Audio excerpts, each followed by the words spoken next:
लिए पंचायत चुनाव बहुत महत्वपूर्ण चुनाव होते हैं। चूक 70% से अधिक जनता इस चुनाव में सहभागिता करेगी, लेकिन आजकल आप 14 से जो ट्रेंड देख रहे हैं वो पंचायत चुनावों का अलग ट्रेंड होता है, विधानसभा चुनावों का अलग ट्रेंड होता है, लोकसभा चुनाव का अलग ट्रेंड होता है। ये स्थिति बराबर लगातार रही है। अब जनता बहुत ही जागरूक और शिक्षित है। जो ग्राम पंचायत के मुद्दे होते हैं वो स्थानीय स्तर पर होते हैं। एक दल से कई कार्यकर्ता चुनाव भी प्रधानी का लड़ते हैं तथा विधानसभा का चुनाव होता है, प्रदेश के मुद्दों को लेकर होता है, और जब देश का चुनाव आता है तो देश के मुद्दों को लेकर होता है। अंतर्राष्ट्रीय मुद्दे भी उस पर हावी रहते हैं। इस तरह का चुनाव है। मैं समझता हूं कि जो उत्तर प्रदेश में अभी पंचायत का चुनाव होने जा रहा है, ग्रामीण जनता लगभग 73% उसमें भाग लेगी, लेकिन ये स्थानीय मुद्दों पर अपने ग्राम पंचायत के स्तर पर लड़ने वाला चुनाव है। भारतीय जनता पार्टी इससे पूरी ईमानदारी और पूरी ताकत के साथ अपने संगठन की ताकत के बल पर अपना ग्राम पंचायत चुनाव, क्षेत्र पंचायत चुनाव और जिला पंचायत चुनाव लड़ने जा रही है। इसके लिए हमारी पार्टी ने पूरी तैयारी कर रखी है और नीचे स्तर पर बैठ के और सभी कार्यकर्ताओं का यथा योग उनका कैसे सहयोग लिया जाए, इसके लिए सभी को जिम्मेदारियां दी जा रही हैं। बिल्कुल, यहाँ पर जैसे कि जिक्र आपने शिव महेश जी यहाँ पर किया कि स्थानीय मुद्दे जो होते हैं वो बहुत ज्यादा महत्वपूर्ण है, और यही वजह कि इस तरीके के राघवेंद्र जी मंच भी हम लेकर आते हैं ताकि उन मुद्दों को बेबाकी से रख सके और तमाम जनप्रतिनिधियों से जवाब ले सके। शिव प्रताप राजपूत जी, सवाल मैं आपसे करना चाहूंगी, पिछले पंचायत चुनाव की अगर हम बात करें तो ज्यादातर सीटें समाजवादी पार्टी के खेमे में गई थी। इस बार परिस्थितियां कुछ और हैं, क्योंकि जिस तरीके से विधानसभा चुनाव हमने देखा 2017 का, 2014 और 2019 के लोकसभा चुनाव हमने देखे, तस्वीर कहीं ना कहीं मोटा माटी सभी को नजर आ रही है। इस बार कौन सी जादू की छड़ी चलाइएगा आप? जादू की छड़ी की मैडम से कोई बात नहीं है। हमेशा निचले स्तर पर अपने संगठन को, अपने लोगों को लेकर चलने का काम करती है, और पुनः हम लोग निचले स्तर से लेकर, जैसे भी समाज में स्थानीय मुद्दे होते, कोई स्थानीय मुद्दे नहीं, हम लोग हमेशा जनता के बीच में रह के काम करने का काम करते हैं, और हमेशा उनके बीच में रहते हैं। निश्चित रूप से समाजवादी पार्टी पुनः उन्हीं सीटों को जीत करने कर आने का पूरा प्रयत्न करेगी और जीत कर आएंगे हम लोग। रंजना ने जो कहा कि पिछले चुनाव में समाजवादी पार्टी के पक्ष में आंकड़ा ज़्यादा था, सरकार जो होती है प्रदेश में बहुत हद तक असर दिखता भी है उसका, बीजेपी की सरकार है, तो ऐसे में चुनौती कितनी कठिन मानते हैं आप? नहीं, चुनौती होती है क्योंकि सरकारी मशीनों का दुरुपयोग भी किया जाता है। जिसकी सरकार होती, सत्ता पक्ष होता है, वो सरकारी मशीन का निश्चित रूप से दुरुपयोग करता है, और दुरुपयोग करने के साथ साथ जो इनके सरकारी कर्मचारी होते हैं उन्हीं के हाथ में पूरा हैंडलिंग भी होती है। और ये लोग इतना महत्वपूर्ण इतना हो चुके हैं भारतीय जनता पार्टी के लोग कि निश्चित रूप से इसे प्रभावित करने का काम करेंगे। ये आपका आरोप है, उसका जवाब शिव महेश जी से हम लेंगे। सरकारी मशीनरी का दुरुपयोग किया जाता है। मैं समझता हूं कि सरकारी मशीनरी का दुरुपयोग पूरे देश और पूरे प्रदेश ने देखा है, कौन दल करता रहा है। समाजवादी पार्टी के समय जब सरकार होती है उनकी, तो उनका नामांकन समाजवादी पार्टी के नेताओं का घर पर होकर प्रमाण पत्र समाजवादी पार्टी के नेताओं के यहाँ से बढ़ जाते हैं, ना कि ब्लॉक से बढ़ते हैं। ये भारतीय जनता पार्टी की सरकार है। आप भरोसा रखिए, पहले भी चुनाव हुए हैं, प्रदेश के चुनाव हुए हैं, अभी आपने देखा भूमि विकास बैंक के चुनाव हुए हैं, कोऑपरेटिव के चुनाव हुए हैं, लगातार जो चुनाव चल रहे हैं सहकारिता से संबंध और चाहे प्रदेश के चुनाव हुए हों, पूरी ईमानदारी और निष्ठा के साथ भारतीय जनता पार्टी किसी भी मतदाता के अधिकार पर डकैती डालने का काम नहीं करता है, ना लोकतंत्र की हत्या करने में विश्वास रखता है। भारतीय जनता पार्टी तो अपने कामों पर भरोसा रखती है, वो अंत्योदय को लेकर चलती है। हमारा विचार समाज के अंतिम छोर पर खड़े व्यक्ति के चेहरे पर मुस्कान आए, इसके लिए प्रत्येक काम करता है। हमारे वही अंत्योदय समाज के अंतिम छोर पर खड़े व्यक्ति के चेहरे पर मुस्कान आए तो 2014 में प्रधानमंत्री सबका साथ सबका विकास का नारा देके ये चुनाव लड़ते हैं। और मैं लोकतंत्र और कानून पर भरोसा रखकर अपने जो मेरे प्रधानमंत्री ने काम किए हैं, योगी आदित्यनाथ ने यहाँ कानून व्यवस्था के साथ जो विकास के कार्य किए हैं, उसके आधार पर भारतीय जनता पार्टी पंचायत के चुनाव में जाएगी और 80% से अधिक पूरे प्रदेश में सफलता पाने का काम करेगी। बिल्कुल, यहाँ पर आप जैसा कि महेश दुबे जी जिक्र कर रहे क्यों हैं जी, इस बीच मेहमान हमारे बीच में राम नरेश जी भी हैं। सर, आपसे मैं सवाल लूंगी जरूर, आप इंतजार जरूर अपनी बारी का कर रहे हैं, लेकिन मशीनरी का चूंकि जिक्र हो रहा है तो मेरा एक सवाल यहाँ पर सपा नेता है उनसे है। सर, आपने कहा कि सोशल मशीनरिंग का इस्तेमाल सबसे आ रहा है, सरकारी मशीनरी का इस्तेमाल हो रहा है। सर कह रहे हैं स्थानीय मुद्दों का यहाँ पर बात हो रहा है, लेकिन समाजवादी पार्टी, सर सवाल सुन लीजिए, समाजवादी पार्टी किसान के मुद्दे पर खासतौर पर विरोध प्रदर्शन जो हो रहा है, गांव गांव जाकर चौपाल लगाकर अपनी पैठ बनाने की कोशिश कर रही है। क्या आपको लगता है कि अगर आप सरकारी तंत्र या सरकारी मशीनरी का इस्तेमाल नहीं करते हैं तो ये वो मुद्दा है जिसके जरिए पंचायत चुनाव और आने वाले विधानसभा चुनाव में समाजवादी पार्टी की नैया पार लग पाएगी? कल हम लोगों ने पूरे प्रदेश में हम लोगों का राष्ट्रीय अध्यक्ष जी की तरफ निर्देश था कि पूरे किसानों का ट्रैक्टर रैली किसानों समर्थन निकाली जाए। सरकारी मशीनें हम लोग शांतिपूर्ण रूप से प्रदर्शन कर रहे थे, फिर भी हम लोगों को जबरदस्ती रोकने का काम समाजवादी पार्टी भारतीय जनता पार्टी की मशीन ही ने किया। आखिर क्यों किया? 2 महीने से किसान हमारा बाहर बैठा हुआ है, दिल्ली में आंदोलन कर रहा है मैडम। क्यों उनको उनकी मांग को समर्थन, जो ये लोकतंत्र की बात कहते हैं, क्या ये लोकतंत्र नहीं है? ये उनकी मांगों का हनन नहीं किया जा रहा। वो बिल वापस करने के लिए कह रहे हैं। किसान अन्नदाता जो है 2 महीने से छोटी सर्दी में इस समय 2 महीने से खुले मैदान में बैठा हुआ है, ये लोग लोकतंत्र की बात करते हैं। क्या उनकी मांग, उनके पक्ष में मांग, उनको वापस उस बिल को वापस नहीं लेना चाहिए? शिव प्रताप जी, आप शांतिपूर्ण तरीके की चूंकि बात कर रहे हैं, तो कल ही का वाकया है जहां पर ट्रैक्टर परेड इटावा से भी निकल रही थी, तस्वीरें मैंने देखी, बहुत वायरल हो रही थी, और समाजवादी पार्टी के नेता और कार्यकर्ता वहां बीच सड़क पर बैठ गए, पुलिस अपना काम कर रही थी, उनको शांतिपूर्वक तरीके से जाने दे रही थी, लेकिन समाजवादी पार्टी के कार्यकर्ताओं ने पुरजोर तरीके से वहां पर हंगामा किया। और ये तस्वीरें काफी इंटरनेट पर वायरल है, क्योंकि सरकारी मशीनरी का आप जिक्र कर रहे हैं तो ये तस्वीर देखिएगा। ठीक है सर, आपके पास आऊंगी। राम नरेश जी भी है हमारे बीच में। सर, आपसे जानना चाहूंगी, पंचायत चुनाव 2020 तारीखों का भी ऐलान नहीं हुआ है, लेकिन न सिर्फ सत्तारूढ़ पार्टी बल्कि विपक्षी पार्टियां भी पुरजोर तरीके से यहाँ पर अपनी अपनी ताकत झोंकने में लगी है। क्या लिटमस टेस्ट के तरीके से देखा जाए इसे विधानसभा चुनाव के लिए? देखिए, हमारे दोनों ही साथियों ने अपने अपने तरीके से अपनी अपनी बात रखी। सबसे पहले तो मैं इंडिया न्यूज़ और जो इसके होस्ट हैं सब लोगों का हृदय से स्वागत करता हूँ। ये हमारा गृह जनपद है और बहुत शानदार कार्यक्रम का आपने आयोजन किया है।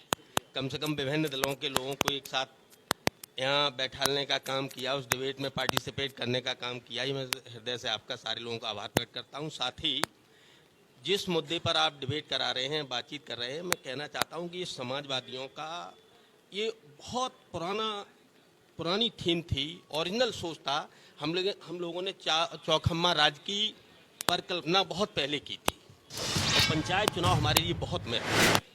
कौन जीतता है कौन हारता है ये जनता तय करती है, हम लोग नहीं तय करेंगे, ये डिसाइड जनता करेगी। लेकिन ये जो वो इकाई है जो प्राथमिक इकाई है, और ये देश के लिए सबसे इम्पोर्टेंट इकाई हम इसको मानते हैं। और इसको हमने चौखम्मा, डॉक्टर लोहिया ने भी चौखम्मा राज की एक बहुत शानदार किताब इस पर लिखी थी। जब फ्रेंच रेवोल्यूशन हुआ था उस टाइम भी जो डिवीज़न किया गया था, उस टाइम भी इसी आधार पर डिवीज़न किया गया था। तो हम तो हमारे लिए तो बहुत महत्वपूर्ण है, और डेमोक्रेसी के लिए, प्रजातंत्र के लिए हम समझते कि इससे ज़्यादा महत्वपूर्ण कोई दूसरी इकाई नहीं हो सकती है जो ये है। रहा सवाल कौन जीतेगा, इस सरकार में क्या स्थिति बनेगी, आगे क्या होगा, वो एक अलग विषय हो गया। लेकिन फिर भी हम ये कहना चाहता हूँ, इसका ये मापदंड कभी नहीं हो सकता है कि आज के चुनावों के परिणाम का आगे आने वाले समय पर क्या, आगे आने वाले जो चुनाव होंगे, चाहे वो विधानसभा के चुनाव हों, उस पर क्या असर पड़ेगा, ये कभी मापदंड आज दिन तक ये तय हो ही नहीं पाया। पिछली सरकार थी हमारी, आपने ही अभी अपने प्रश्न में ये कहा था कि आपने मेजोरिटी हासिल पूरे प्रदेश में की थी। जिला पंचायत हो, चाहे ब्लॉक प्रमुख हो, चाहे प्रधान हो, चाहे बीडीसी हो, हम मेजोरिटी में समाजवादी पार्टी की सरकार में जीते थे। लेकिन उसके बाद थोड़े दिनों बाद विधानसभा चुनाव हुए, उसमें क्या परिणाम निकल करके आए, तो ये नहीं तय किया जा सकता इन चुनावों से कि आगे आने वाले समय में क्या इसका असर पड़ेगा। लेकिन हाँ, दूसरी बात ये भी है कि हमारे एक साथी ने ये कहा था कि भारतीय जनता पार्टी में ये सब नहीं होता। हम बहुत स्पष्ट कर देना चाहते हैं, क्या क्या होता है सारे लोग जानते हो, क्या क्या नहीं होता ये भी सारे लोग जानते हो। थोड़ा सा हम ज़्यादा लंबी बात नहीं करेंगे, 2-3 उदाहरण हम देना चाह रहे हैं। एक मुकुल राय नाम के एक शख्स थे जो तृणमूल कांग्रेस के बड़े लीडर थे। ममता जी के बाद हम समझते नेक्स्ट टू चीफ मिनिस्टर थे वो, बंगाल के बड़े नेता। जब तक वो तृणमूल में थे एक चिट फंड का एक बड़ा घोटाला हुआ वहां पर, और उस घोटाले पे इस देश के सरकार के शीर्षस्थ नेताओं ने, उनकी हम सारी लोगों की स्पीच भी सुना सकते हैं और ये कह सकते हैं कि सबसे बड़ा भ्रष्टाचारी इस देश का मुकुल रॉय है और बड़े बड़े घोटालों में इसकी हिस्सेदारी है। और इसमें तो ये 100% जो चिटफंड का जो घोटाला हुआ है, और इसमें मुकुल रॉय के अलावा कोई दूसरा आदमी जिम्मेदार नहीं है। यहाँ तक बहुत सारी चीज़ें आई, लेकिन वो पता नहीं, ये तो महेश जी बता पाएंगे, हम नहीं समझते हैं कि वो कौन सी ऐसी पवित्र नदी है जहाँ में स्नान करके आ गए और पुनः उसी जल में वापस आ गए। और आज हम समझते हैं कि उनसे ज़्यादा पवित्र कोई दूसरा व्यक्ति नहीं हो सकता। तो ये भी है, तो ये नहीं कोई कह सकता है दावे के साथ कि कोई दूध का धुला है। कहीं न कहीं सब जगह कुछ न कुछ खामियां हैं और उस खामियों को हमें सबको दूर करना चाहिए। और इन खामियों को अगर हम दूर नहीं करेंगे तो हम समझते हैं कि कहीं न कहीं हम डेमोक्रेसी के साथ, प्रजातंत्र के साथ अन्याय कर रहे हैं। और ईमानदारी से हम डेमोक्रेसी में भरोसा रखते हैं, प्रजातंत्र में भरोसा रखते हैं, तो इन सारी चीजों को हमें कहीं न कहीं बच के रहना होगा। शिव महेश जी बताइए, कौन सी नदी है जो भ्रष्टाचारी डूबता है और पाक साफ होकर निकलता है? पहले तो मैं अपने मित्र समाजवादी पार्टी के सुप्रताप जी का एक जवाब देना चाहता हूं, जो उन्होंने कहा कि किसान 2 महीने से बैठा है। कल दुनिया ने, पूरी भारत ने नहीं, पूरी दुनिया ने देखा है वो किसान है कि देशद्रोही खालिस्तानी समर्थक हैं। ये कल दुनिया ने देखा है।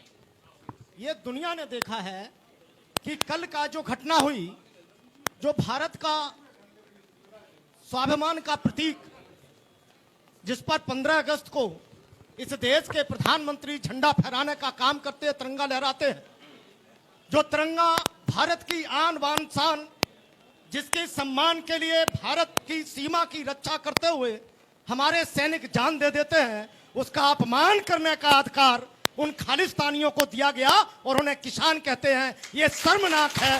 सबसे पहले मैं इसकी निंदा करता हूं। वो किसान नहीं, क्या सिर्फ पूरे भारत में अकेले पंजाब में ही किसान रहते हैं या हरियाणा के कुछ ही समूह किसान है? क्या और किसान नहीं रहते? यहाँ भी उत्तर प्रदेश में अगर कुछ किया है तो सिर्फ समाजवादी पार्टी के कार्यकर्ताओं ने निकलकर, किसान अपने खेतों में काम कर रहा है, किसानों की अगर सम्मान बढ़ाने का काम किया है, तो इसके सबसे पहले प्रधानमंत्री माननीय अटल बिहारी वाजपेयी ने किसान क्रेडिट कार्ड किसानों को देने का काम किया, सम्मान बढ़ाने का काम किया।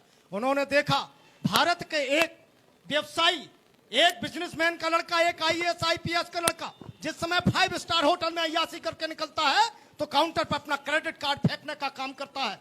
लेकिन तत्कालीन प्रधानमंत्री ने देखा कि इस भारत का जो अन्नदाता और प्राणदाता है उसकी कोई क्रेडिट नहीं, तो वो उनको किसान क्रेडिट कार्ड देने की बात करते हैं। जब इस देश के प्रधानमंत्री नरेंद्र मोदी जी बनते हैं तो किसान सम्मान राशि देने का काम करते हैं, किसान सम्मान निधि से उनका सम्मान करने का काम करते हैं, प्रधानमंत्री फसल बीमा योजना देने का काम करते हैं, तथा किसानों के लिए ऋण मोचन के माध्यम से ऐसे किसानों जो गरीब हैं उनका ऋण मोचन करने का काम करते हैं। रही बात मेरी बात दूसरी अपने साथी रामनेश जी की, भाई रामनेश जी ने कहा कौन सी पवित्र नदी है।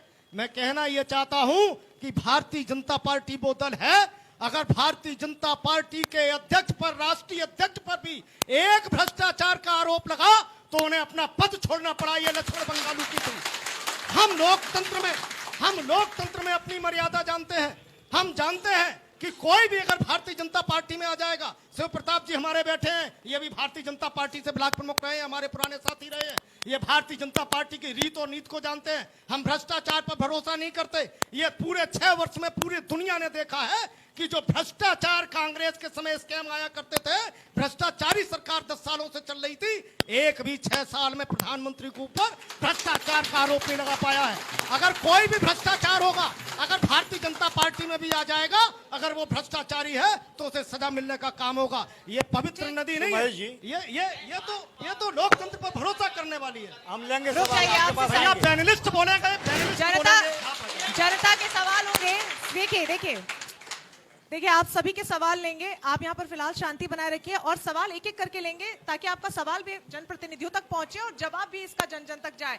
महेश जी, जैसा कि आप जिक्र यहाँ पर कर रहे हैं शिव महेश जी, चुनावों को लेकर बात हो रही है, चूंकि हमारा मुद्दा ही आज का यह है कि पंचायत चुनाव क्या तस्वीर बदलेंगे विधानसभा चुनाव की। और जैसा कि यहाँ पर हमारे प्रसपा नेता अभी भी बोल चुके हैं कि ये जरूरी नहीं कि पिछले चुनाव के जो नतीजे आए थे वो आने वाली चुनावी राजनीति की जो दिशा और दशा है उसे तय करेंगे। उपचुनावों में जो रिजल्ट हमें दिखा, बहुमत कहीं ना कहीं भारतीय जनता पार्टी एक तरफा लेकर गई।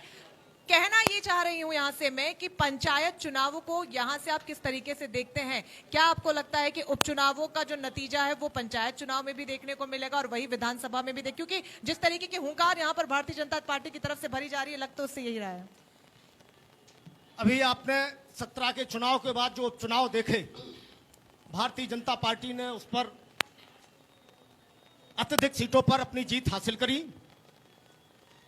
आपके एक प्रश्न का जवाब यह है कि निश्चित तौर पर 80% से अधिक भारतीय जनता पार्टी समर्थित प्रधान, बीडीसी और भारतीय जनता पार्टी के द्वारा घोषित जिला पंचायत सदस्य और 80% से अधिक जिला पंचायत अध्यक्ष जीतने वाले हैं। यह तो पहले प्रश्न का जवाब है। दूसरी बात यह है, चूंकि अभी हमारे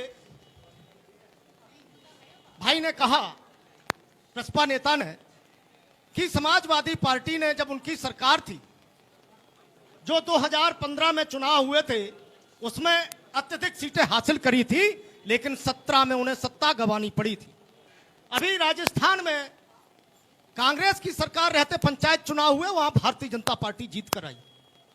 मध्य प्रदेश में भी जो पंचायत के चुनाव हुए उसमें भी भारतीय जनता पार्टी जीत के आई। तो ये पंचायत चुनाव, मैंने पहले कहा है, स्थानीय मुद्दों को, ग्राम पंचायत स्तर के मुद्दों को लेकर लड़े जाते हैं। एक दल के कई कार्यकर्ता लड़ जाते हैं। चूंकि ये पार्टी के बैनर पर नहीं, पार्टी के कार्यकर्ता की एक नीति तो होती है, कार्यकर्ता खड़ा होता है, हर दल का होता है, लेकिन ये किसी में मैं समझता हूं कि ये कोई प्री पिक्चर नहीं होगी 2022 के चुनाव की। 2022 के चुनाव प्रदेश की समस्याओं को लेकर लड़े जाएंगे। ग्राम पंचायत के चुनाव जो प्रधानी के होंगे वो निश्चित तौर पर मैं समझता हूं कि वो स्थानीय मुद्दे पर होंगे, और जिला पंचायत के चुनाव कहीं ना कहीं तस्वीर प्रदर्शित करेंगे आने वाले चुनाव की। शिव महेश जी, मिनी साहब ने जो कहा कि पहले समाजवादी पार्टी पंचायत चुनाव में अच्छे प्रदर्शन के साथ आई थी, लेकिन विधानसभा चुनाव में कमल खिल गया, और फिर आप किस आधार पर कह रहे हैं आज आपकी सरकार है, उपचुनाव जीते, लेकिन जरूरी नहीं है कि आप पंचायत चुनाव जीत जाए। तो ये आपका एतबार जो झलक रहा है, इसका आधार क्या है?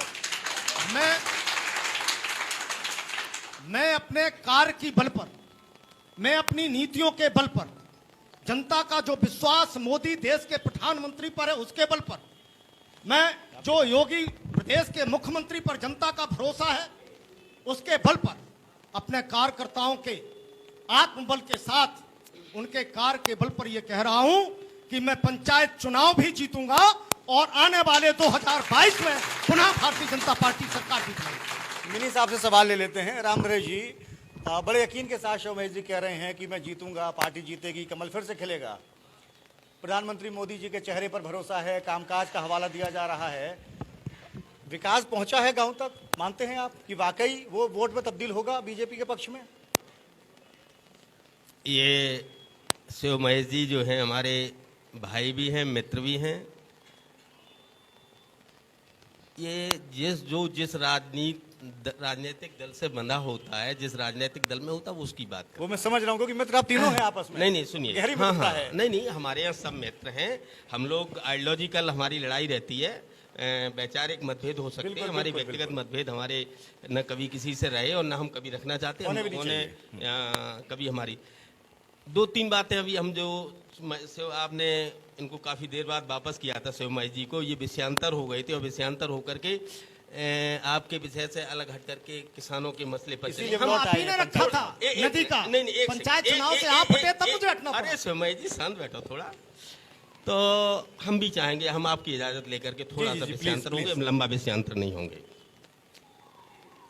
अभी आपने कहा कि खालिस्तानी बड़ा खराब शब्द है। शिव महेश जी, आप बहुत समझदार आदमी हो, आप जैसे व्यक्ति को ये शोभा नहीं देता है कि इस देश के किसानों के लिए इतनी अशोभनीय, इतनी इतने आप बहुत समझदार हो और इतना खराब शब्द नहीं कहना चाहिए। खालिस्तानी नहीं है। एक मिनट सुनिए। आएंगे, हम आपके पास भी आएंगे, बाद में आएंगे। ये किसान हैं, किसान के बेटे हैं, और जो सीमा पर भी हैं वो भी किसान के ही बेटे हैं, और कल जो गए थे वो भी किसान के ही बेटे थे। और जिन्होंने कभी खालिस्तान की मांग की थी वो हम नहीं समझते कि वो आज कम से कम इस देश में इस विचारधारा के लोग नगण्य हैं। कहीं हो भी तो कोई छुपा हुआ हो सकता है, ओपन रूप में अब कोई नहीं है। वो दुनिया से कहीं से संचालन उसका हो सकता है, लेकिन यहाँ से नहीं। एक चीज़। दूसरी चीज़ ये है कि हम कहना चाहेंगे कि थोड़ा हम लोग अपने आप में, हमने जो कहा था कि डेमोक्रेसी में हमारा भरोसा रहना चाहिए, प्रजातंत्र में अगर हमारा भरोसा नहीं है तो इसका ये सब का सब कुछ अर्थ खत्म हो जाएगा। मैंने सुना है, आपने सारे लोगों ने सुना होगा, अटल जी ने जब किसानों के मुद्दे पर एक भाषण दिया था, और उस भाषण में अटल जी ने ये कहा था कि मैं तन मन और धन तीनों से किसानों के साथ खड़ा हुआ हूं, और किसानों के साथ अत्याचार हो रहा है, किसानों का उत्पीड़न हो रहा है, किसानों का शोषण हो रहा है, और इस शोषण को हम किसी भी सूरत में बर्दाश्त नहीं करेंगे। ये सदन के बाहर की बात है, हाउस के बाहर की बात। लेकिन हाउस के अंदर तीन बहुत शानदार लोगों ने, जो आज दो लोग उस दुनिया में नहीं है, जेटली साहब और सुषमा जी। हाँ, सुषमा जी, दोनों लोग आज इस दुनिया में नहीं है। दोनों की स्पीच को आप कहिए तो मैं अभी लाइव आपको दोनों लोगों की स्पीच सुना दूं। यही जिस मुद्दे पर आज बीजेपी उनका विरोध कर रही है, इसी में हाउस के अंदर दोनों पूरी बीजेपी उनके समर्थन पे खड़ी हुई थी, जब कांग्रेस इस चीज को लेकर के आने का काम। तो ये कैसे हो सकता है कि हम सदन में एक बार हम ये सत्य बोले और एक बार ये सत्य बोले? सत्य तो एक ही चीज हो सकती है, या तो वो सत्य होगा या ये सत्य होगा। दो सत्य एक साथ नहीं वो नहीं हो सकते कि सत्य एक असत्य, दोनों एक साथ नहीं हो सकते।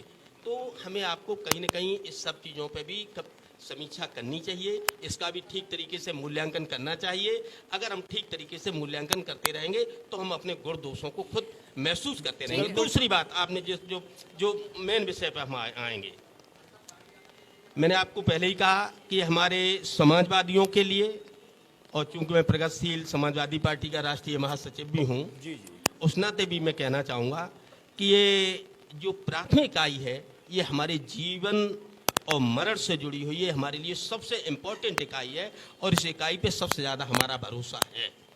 वो दलगत राजनीति से अगर हट कर के ये इकाई अगर मजबूत रूप में उभर करके आए तो हम समझते कि देश की डेमोक्रेसी सबसे ज़्यादा मजबूत होगी, और जब ये इकाई मजबूत होगी तो डेमोक्रेसी मजबूत होगी, और जब डेमोक्रेसी मजबूत होगी तो इस देश का नागरिक मजबूत होगा, समाज मजबूत होगा, और पूरा देश मजबूत होगा। इस इकाई को इस रूप में हमें आपको प्रताप जी राम नरेश जी, चूंकि जिक्र आपने यहाँ पर अभी अभी किसानों को किया, तो एक बात मैं यहाँ पर हमारे माध्यम से कहना चाहूंगी। सर, मैं आपके पास आऊंगी, एक मिनट। फिर चाहे वो किसान हो, मजदूर हो, या फिर कोई बड़ा नेता या अधिकारी क्यों ना हो, लोकतंत्र कभी भी हिंसा की इजाजत नहीं देता है। संविधान में लिखा अभिव्यक्ति की आजादी, न कि हिंसा की आजादी। सर, आपके पास लौटूंगी, लेकिन समाजवादी पार्टी के नेता शिव प्रताप राजपूत जी, आपसे जानना चाहूंगी, क्योंकि इटावा में इस वक्त हम मौजूद है और समाजवादी पार्टी का गढ़ रहा है हमेशा से इटावा। एक दौर हमने देखा जहां पर 4 बार मुख्यमंत्री समाजवादी पार्टी की तरफ से हमने देखे। आज ये कितनी बड़ी चुनौती आपके लिए हो रहा है, क्योंकि उपचुनावों के जो नतीजे रहे हैं वो आपके अनुकूल नहीं रहे। पंचायत चुनाव कितनी बड़ी चुनौती है? चुनाव के नतीजे जो होते हैं, हम लोग पिछले प्रदेश में जाएंगे, कभी आप देखिएगा, कभी किसी प्रदेश में जाइए, और चुनाव हमेशा सरकार के अच्छे हो जाते हैं चुनाव के नतीजे। तो नतीजों को हम आगामी विधानसभा के चुनाव से, पंचायत चुनाव से नहीं जोड़ के देखा सकते। लेकिन पंचायत चुनाव की जहाँ तक मैं बात करना चाहता हूँ, समाजवादी पार्टी पूरी दमखम से, पूरी जोश खरोश के साथ इस जिले में और इस प्रदेश में 80 से लेकर 100% तक हम लोग पंचायत चुनाव में जीत कर आ रहे हैं, और ये नतीजे 2022 में भी हम लेकर आएंगे। और सर, कितना इंतजार कीजिएगा? सवाल बिल्कुल, रंजना ने जो कहा, शिव प्रताप जी, उसको आप समझिए। उन्होंने कहा कि गढ़ हुआ करता था इटावा। आज इटावा और बगल के औरैया के विधानसभा सीटों पर देखें तो समाजवादी पार्टी का एमएलए नहीं है। आपके बगल में राम नरेश जी बैठे हैं, समाजवादी पार्टी में थे, आज प्रगतिशील समाजवादी पार्टी में है। अब इस तरह का अगर बंटवारा दिखेगा, चाहे वो संगठन के स्तर पर हो, चाहे वो परिवार के स्तर पर हो, तो वो 2 लाइनें हैं ना कि जब तक हौसला नहीं होगा तब तक फैसला नहीं होगा। सब अपनी अपनी बात कहेंगे तो किसी का भला नहीं होगा। तो नुकसान आप दोनों का ज्यादा दिख रहा है मुझे, ऐसे में फायदा महेश जी ले जाएंगे। नहीं, मैं विश्वास के साथ राघवेंद्र जी आपको विश्वास दिलाना चाहता हूँ कि 2022 तक हम लोग फिर एक साथ खड़े होंगे, फिर एक साथ होंगे। समाजवादी पार्टी, प्रगति समाजवादी पार्टी फिर एक साथ होगी। ये मत पूछिए ना, नहीं, ये आप कौन चाहिए? आप अपनी भारतीय जनता पार्टी की राजनीति कीजिए। आप भारतीय जनता पार्टी की सवाल लिए जाएंगे सर, सवाल लिए जाएंगे, आपको मौका दिया समाजवादी पार्टी, प्रगतिशील समाजवादी पार्टी की बात मत कीजिए। देखिए भाई साहब, मैं बता रहा हूँ, हमारा परिवार का मसला है, हमारा परिवार का मसला है, हम लोग परिवार में बैठ के सुलझाएंगे। ये हम लोगों का परिवार का मसला है, हम लोग परिवार में बैठ के अरे राम नरेश जी से पूछ लेते हैं। हाँ पूछ रहा हूँ, मैं वही पूछ रहा हूँ। शिव प्रताप जी ने कहा कि आप लोग 22 में फिर एक साथ एक मंच पर दिखाई देंगे, साथ आ जाएंगे। आपने मुस्कुराया, तो क्या माना जाए कि कुछ ऐसा पक रहा है जो आप दोनों को फिर साथ लाएगा? देखिए, आप सभी से रिक्वेस्ट है, आप थोड़ा शांति बनाए रखें ताकि जो सवाल आप वहाँ बैठकर पूछे उसका जवाब भी आप तक पहुँच सके। हमारे इटावा की ये खूबसूरती रही कि हम सब लोग मिलके हंस खेल के सब बहुत बढ़िया प्रेम से सारा काम करते, हम उसी में विश्वास करते रहे। देखिए, जो हमारे छोटे भाई ने जो कहा वो ठीक है।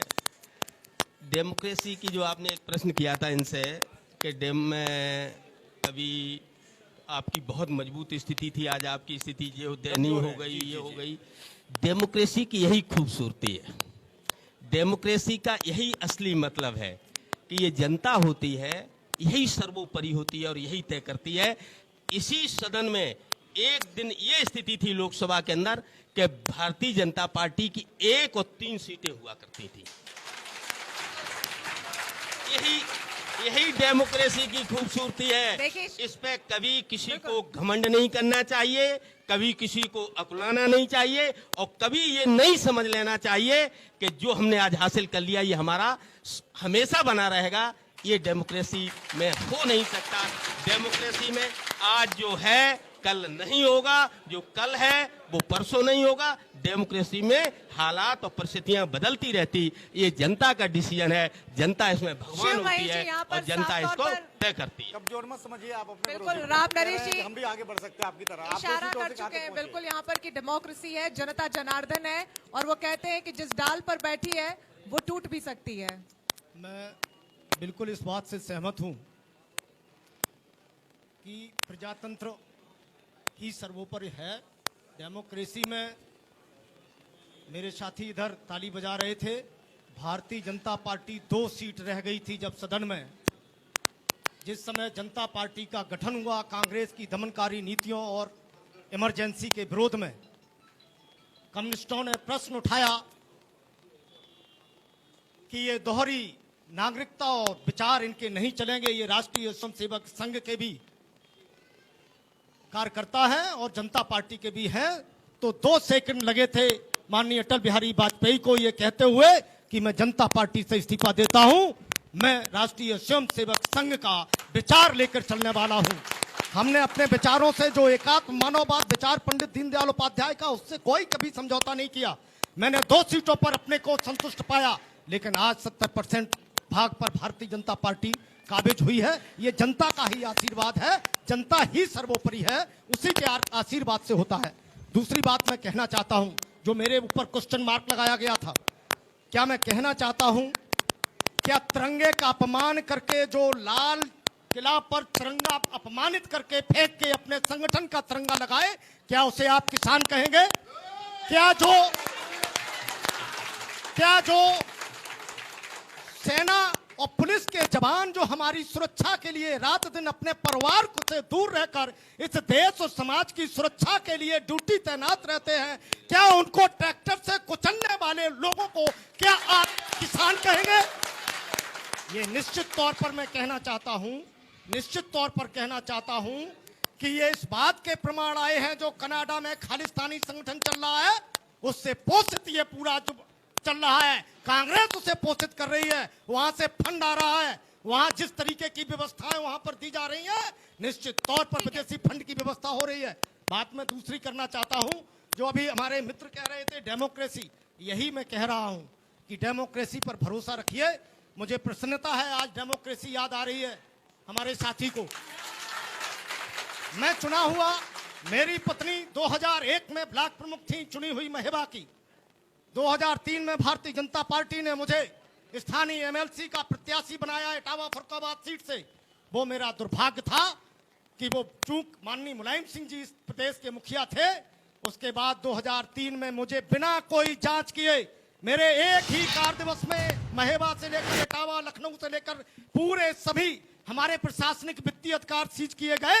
3 सदस्यीय समिति बनाई गई, हाई कोर्ट से स्टे लाया, सरकार का कैबिनेट सुप्रीम कोर्ट में दाखिल था, डिवीजन बेंच का फैसला डिवीजन बेंच ने कैंसिल किया। उसके बाद सुप्रीम कोर्ट से स्टे लेकर मैंने पूरे 5 वर्ष जो डेमोक्रेसी ने मुझे समर्थन दिया था, जनता ने मुझे साथ दिया था, उसके कारण 5 वर्ष ब्लॉक प्रमुख रहने का काम किया। एकमात्र पूरे 8 ब्लॉक इटावा जनपद में है, 7 में समाजवादी पार्टी के ब्लॉक प्रमुख थे। मेरे साथी भी उस समय भारतीय जनता पार्टी के थे, लेकिन उन्होंने उस समय दल छोड़ा। एक हमारे चकन नगर से साथी बहेबा चकन नगर के ब्लॉक प्रमुख थे, उन्होंने वापस ले लिए।